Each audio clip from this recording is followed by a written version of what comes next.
Nishkumar. I'm a physician here in Chicago. My question is, demanding India to be named as a Hindu last, is it something very unreasonable in the modern times, or is it a non-sacred demand? So, in this book, Being Different, I would like you to read a chapter on secularism and dharma. Secularism and dharma. Okay, so I'll just give you a synopsis. Secularism is a Western concept to solve a Western problem.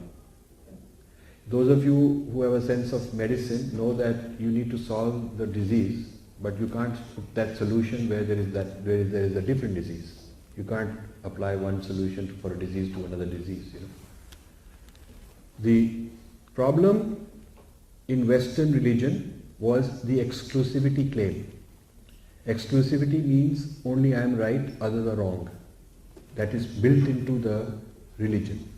Not only the religious claim of the church that it is the only bona fide religion, others are not valid, but also science, if it questions, has to be killed or persecuted, because even science cannot have its own independent inquiry.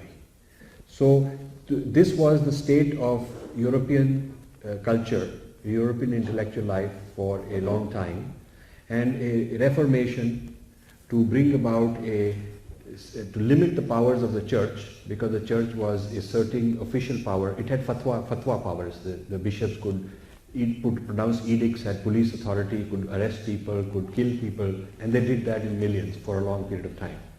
So secularism was to curtail excessive authority and official state authority and state power that the church had, not only over people who dissented, who belonged to some other religion, but also people who were, scientists. In India, the Dharma never had a posture against scientific inquiry. The Dharma never had, the Raja never had the authority to impose his Dharma on others. Manu is very clear that Raja practices Dharma and he has to allow others to practice their Dharma. In fact, not only is theoretically the case, but also in practice. When the early Christians came to, the Syrian Christians came, even the Raja gave them land. When the Zoroastrians came, they were given land to live like they are. And Hinduism is not necessarily one religion like in the Western sense. It's got a lot of claims, and there are people who believe in different philosophy. There are people who are atheists. They're also okay. You don't have to. You can be Gnostic and be that. So the built-in pluralism within the Dharma has made it is different than the built-in exclusivity in the Abrahamic religions.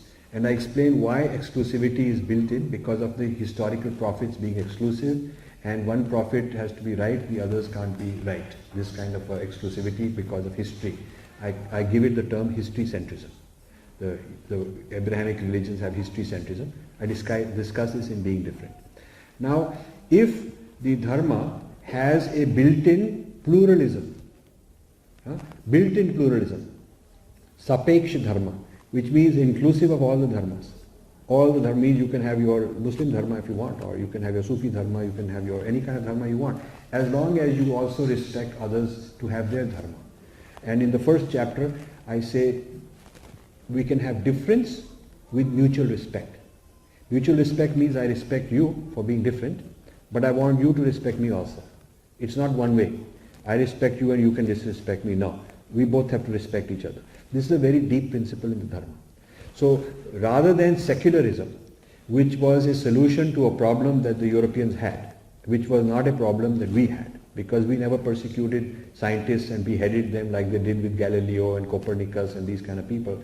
We never said that if your scientific conclusion is different and you are disobeying and it is blasphemy. We do not have that law of blasphemy kind of thing. So free thinking was there. So rather than secularism as a solution to our situation, there is an idea of pluralism built into the Dharma itself.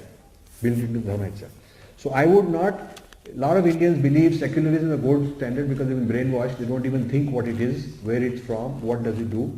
They just taught that way and they've learnt it from childhood. They parrot it saying, but aren't we secular, this and that. Okay. So this is to understand a little bit more about secularism versus Dharma's own idea of pluralism. Okay, so secularism is the West's idea to be able to create a space where different religions can be tolerated and science can be tolerated. We have a different idea which is Sapeksh Dharma, which also gives you pluralism in our own way. That's that. As far as would India be a Hindu society, I use the term dharmic. I use the term dharmic society.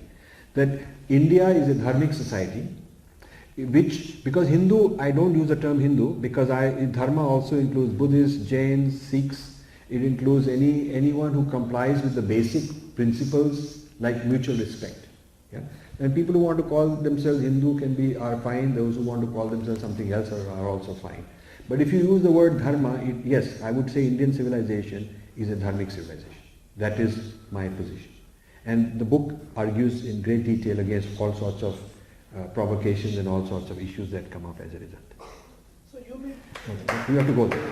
yes, so you mean to say, if, like to my question, the alternative can be that we can ask for India to be named as a dharmic nation. Yes.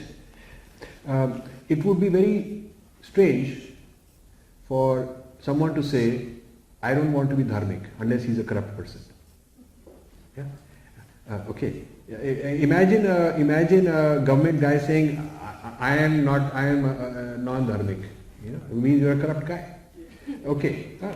So I think it will be very difficult for someone to reject dharma, no matter who they are, because basic ethics, basic responsibility, basic lifestyle of respecting yourself, family, community, animals, nature, society, the world is all part of dharma.